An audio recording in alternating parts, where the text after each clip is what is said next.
do Senado. Para falar com muita satisfação do PLC 117, que trata da guarda compartilhada.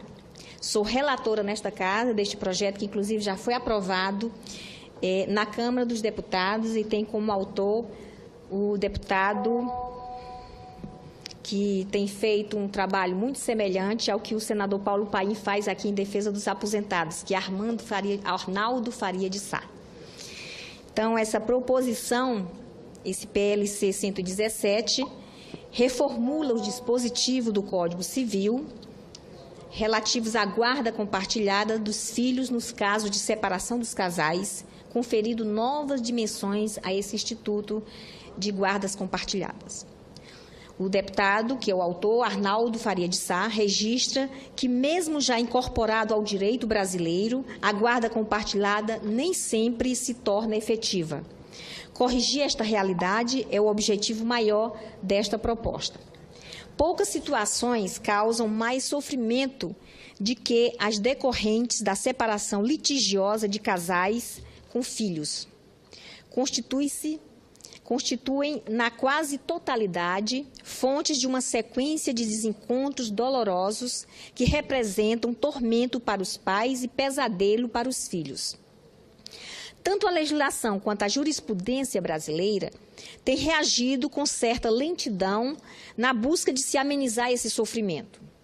Admitimos que, por definição, constrangimentos serão sempre comuns ante a regra do que a exceção, independentemente de leis. É possível, porém, contribuirmos, ao menos, para amenizar os confrontos. E, em certa medida, isso tem ocorrido.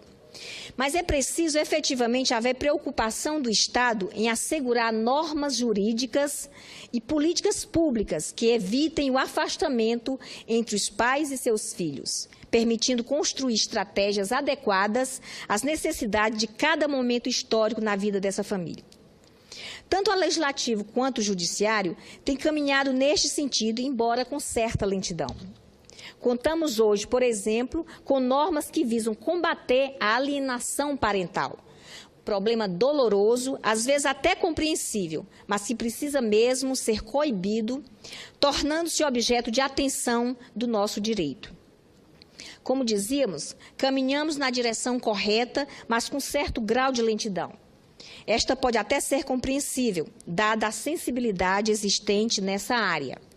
Estamos falando da vida das pessoas, estamos falando da vida das crianças, estamos falando de gestos que podem marcá-las para sempre, por toda a sua existência futura.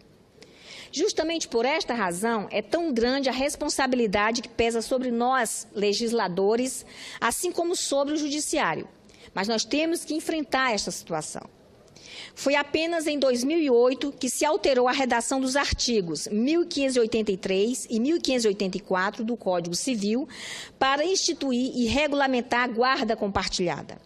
Sim, a redação anterior do Código Civil brasileiro, tão recente, de 2002, não fazia referência a esta fórmula que costuma contribuir para atenuar os conflitos e para diminuir as injustiças.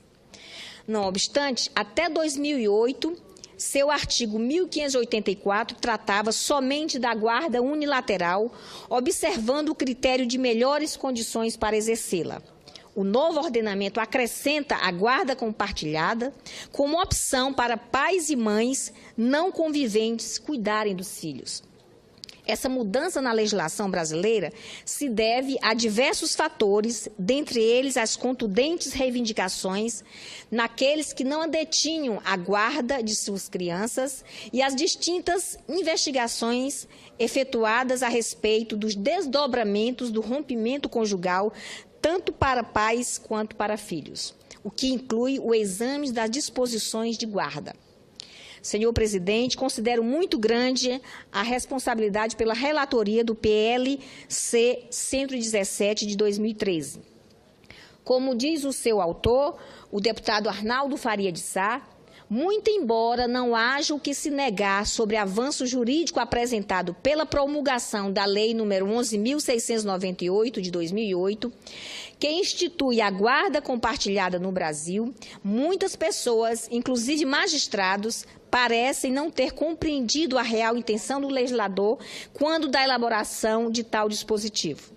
A verdade é que a rotina da guarda compartilhada, embora possa demandar uma maior organização por parte dos pais, de suas famílias e da própria criança, é a que melhor atende aos interesses dos filhos, que devem constituir foco da nossa preocupação.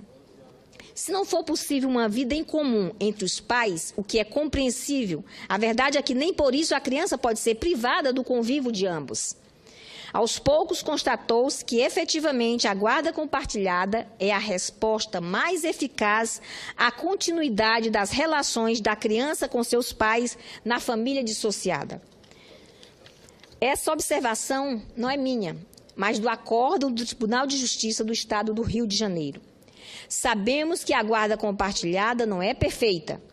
Dadas as circunstâncias em que ocorre a separação dos pais, talvez nenhuma fórmula jurídica possa ser capaz de eliminar estas de trazer felicidade.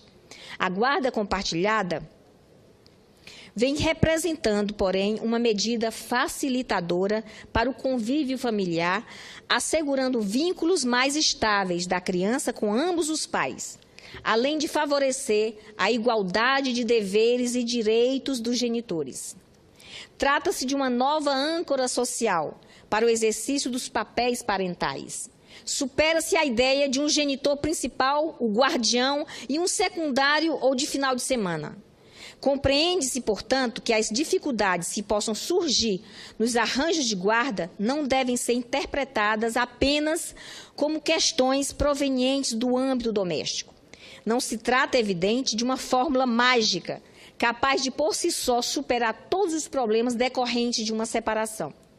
Ensina a psicóloga Ruth Agulha, perita em psicologia forense, que cada família tem sua identidade e dinâmicas muito próprias.